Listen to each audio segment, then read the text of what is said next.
Hello, Brian and Breton. Nice to meet you guys. You do. I'm JD. I'm the creator of Red Carpet Report, and I recently just binged Yellowstone twice. Once to just watch it for myself, and then my mom said, "Oh, have you started season 3 yet?" And I go, "Not yet." And she goes, "Well, can you rewatch season 1 and 2 with me?" And I go, sure. Okay. Yeah, I've done that before. Twist my arm. Yeah. That's great.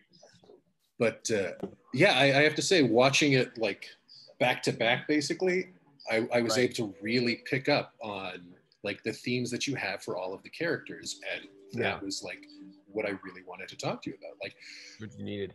So, all right, let's go like whole hog with it. Like, when do you know that you've got like a theme down for a character, and then how do you evolve that character's theme over the course of 4 seasons? I'll take kind of like the Dutton theme, and then Brett can hand off with some of the how those have related to the other characters and how those have developed. But I mean, the first thing is finding that central theme that binds them, and as we call it, kind of the Yellowstone, the theme, the main one that was the very first thing. Really, you're talking about setting the table for kind of this story that all set in modern times has kind of that kind of epic Shakespearean type of that tension and the darkness and the characters being all set up in really shades of gray. And so sitting down with that one, it was more like finding something that felt like it had this built-in history to it that felt ancient. And I studied up on music of kind of that was from the immigrants that came, that made the music of the Old West, kind of, as opposed to doing like Western Americana.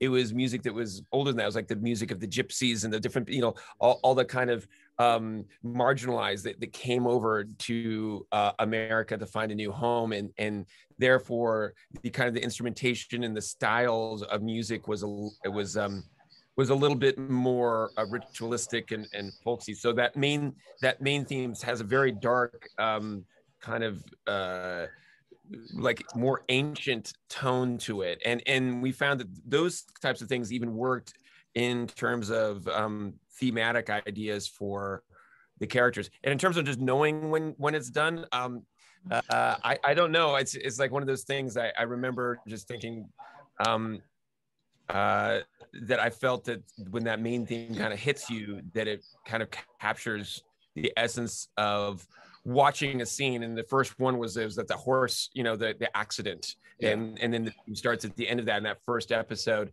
And it's such a kind of like a you see this man and how he deals with it, and you're just like, wow, there's like some kind of DNA to the history of this, to this family and this man, and there's something coming that feels epic. And once I kind of laid it over that scene, it was like, I think we're in for something. Even conducting it out in London at Abbey Road with the orchestra out there, which we did almost as like a test. And at that point, it was like you could almost see later parts of the story that we had read in the screenplays coming to life. So. Yeah. Anyway, so Brad, I'll let you take it from there. Yeah, I think in terms of how it develops, really, it's very reactionary to the narrative and where that goes. I think, to pinpoint something in season 3 is the story with Rip and Beth, and how they're trying to see a future together, but certain ways they're held back by their own past and things like that. And so a lot of what we were trying to do with their thematic material is to kind of tell that story as well, to have it hold back, and then really react to the scenes and what's happening on screen. Yeah, and with them, those two also, you have this idea of they're characters that you at times you kind of like you're unsure of their decisions. So again, they're not like the really, like, you don't have these like really hero villain type of archetypes in the show. And so that music ends up kind of being more, juicy. It ends up being more like complicated. And so themes have to work in kind of two ways when they are kind of showing some kind of light and some kind of positivity and that you can get behind. And then also when they kind of flip and they're showing their darker side. Yeah, because characters like Rip, we see him go from being this gruff man to like now he's kind of just a cinnamon roll when he's with Beth. Right. Yeah. Like when you're scoring the scenes where it is he and she, like, are you using some of the elements of like other like Rip scores and then just kind of lightening them with Beth notes, or like I'm a neophyte when it comes to like score and music. I've been trying to learn. I get the opportunity to talk to more and more composers, and I'm trying to figure out how you guys work. I mean, really, the way that themes work, I think, in the sense of this is that you're playing melodic phrases that attach themselves to characters. But at times, here's the thing: is that, like, for instance, if you have a character that is pondering and there's just a shot, and Taylor needs to convey that this person is thinking about something or someone else, you would start to, in a way, play someone else's theme. And just that subconscious association that we have with music. We have like really good music memories in terms of sound and melody, even when we're not aware of it. Like you can pass a test about music, not even realizing that you've learned music. Like you can say, have you heard this? What color is this associated with the play? And you're like, I don't know, red. It's like, yep, that's what it's crazy. Like across all cultures and ages, people tend to pass these like these mental tests of kind of musical acuity. So we all have it built into us. And that's why scoring works in the sense of like themes and textures that musically happen at certain times. And then you can really use them to either like do a red herring and send you down a path maybe that kind of it sends you into a surprise, or actually gets you in the kind of emotional state of maybe you really are very particularly love a certain character and they're not on screen, but you hear their music and you just have those feelings, and then it imbues itself into that scene.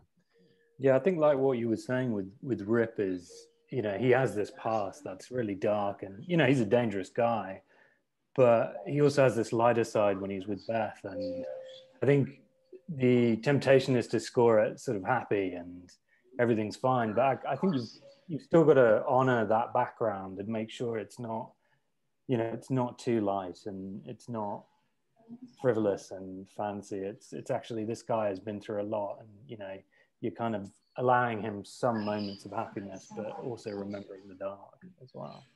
And the characters are two such complex and broken characters that only really feel whole with each other. So it makes sense to kind of play around with them like that. Yeah, sure. I think there's a TV on somewhere. Yeah, in the background. Sorry, on my end. Yeah. But yeah, you guys, what's been one of the harder scores for you guys to write? Like, are you working with Native American musicians for the stuff when it's at Broken Rock with Gil Birmingham character? Yeah, Brett, you can go on this. I think there was a hesitance to do that because we didn't want to come in and do pastiche of that music. And I think it's when it's there, it's the traditional musicians doing it themselves on screen, or that kind of thing, rather than us coming in and writing sort of versions of that music. I think it would have been a disservice to do that in a way. So we keep it very pure in that sense. I think it really the music it very speaks for itself in terms of crossing over into the score. It's there is kind of a natural brotherhood to the way that the instruments are used, in certain, I mean, there's such a influence of Native American music already, and Yes. so that comes in through naturally, just the way we record here, you know, and just natural instruments and kind of things that can be struck that are, you know, like leather drums and things, you know, that kind of thing, kind of, it blends sonically, I think, well, but in terms of really hitting those moments, that we let them speak for themselves, and it's great. Mm. And then how is it different from scoring a feature or any other show? Because Yellowstone's a little different thematically than some of the other stuff you've worked on. Yeah, I mean, it's it really, interestingly enough, for me, I typically, you know, my main thing is that I work on mostly movies, and I just actually scored Those Who Wish Me Dead, which is Taylor's movie. Yeah. But in a sense, Taylor doesn't treat these any different than movies. I mean, they're really each one, the way they shoot it, the way he writes it, and then like top to bottom editing, even the way the sound mix is done is exactly like a movie. Like there's so the only difference is that you have a longer runtime to be able to develop themes and kind of ideas that might be you know, you can like thread that needle with a thinner thread and kind of, you know, like build that tapestry in a very complex way, because you just have such a longer running time, and you have more time with characters than you would in a film. But going from film to film, the way we do this is, especially since it's live orchestra and it's live musicians, that's something that typically you wouldn't find like on a TV or you know, kind of shows anymore. Maybe in the 70s and here and there are exceptions for sure, but it's a rare one, and the way it's done is really, I think, the right way, which is great. So for me, there's, in terms of, yeah, like vibe wise, you know, I've been all over the place in terms of scoring, you know, Crazy Rich Asians, and the big jazz romance, and then you have Thor and Avengers and the big brass and choir, and we just did Brett and I just did this movie that was, it's like a period piece, a tragedy with a violin concerto, you know. So, and Fast and Furious is coming out. I just scored Fast and Furious 9, and that's like, you know, got some electronic, and Escape Room is coming out, and that's like industrial music. So like in terms of the movie itself dictates what the vibe you're going to do for the music, and that always keeps it fresh. So really, in a sense, they're all very, very different. And this is just like one very long form film, very cinematic. And then has your style of working on it differed at all over the course of the 4 seasons, or is it just like, if anything, gotten tighter? No, it's evolved for sure. The way instruments are used, and it's kind of like you start with a certain type of, you almost have to have themes that are really, really recognizable at the beginning, so you kind of brand your characters, and then as it goes, you can really start like deconstructing them. And certainly by like a season 3, season, you know, 4, like things like that, you have such a long runway. You can do all sorts of really interesting things just musically, just with the written note, let alone the kind of instruments we're using, which, I mean, Brett, you can speak on that as well. Yeah, I think like the trick is to kind of honor the sound palette that you create in the first couple of seasons, but then also develop it more and make it a bit more fresh and approach it from a different angle, I guess, I think is the trick. And I think I think it sort of expands the music palette as you go on. And then, do you guys have favorite character themes from the show only? Oh boy. As my closing question, just pick your favorite child. Well, I mean, like, you know, actually, that is a tough one. I mean, I always kind of like go towards the you know, the main Dutton thing, but then there's all these other ones that just really like play at my heart, like just are very almost, they're like special to me. Like they form like a nostalgia for me. I mean, Yeah. Oh boy. Yeah, go ahead, Brad. This is too hard for me. I'd have to say Jamie. Mm. I just think his arc is just, I just think it's great, and I think, you know, he has little hints at the beginning of a theme, and then it's now becoming a full-fledged theme as he's, you know, discovering his roots and you know, where he comes from. Yeah, what they did with him towards the end of season 3, I don't want to spoil it, but quite a bit of depth going there with his character. So yeah, it's been fun to write for, to be honest. No doubt. Brian, can you pick a favorite child? Oh gosh, I'm gonna say Casey. It's the struggle and kind of the heart. There's Casey. There's kind of the character that always had like a no matter what, there's like a lot of heart to it, and of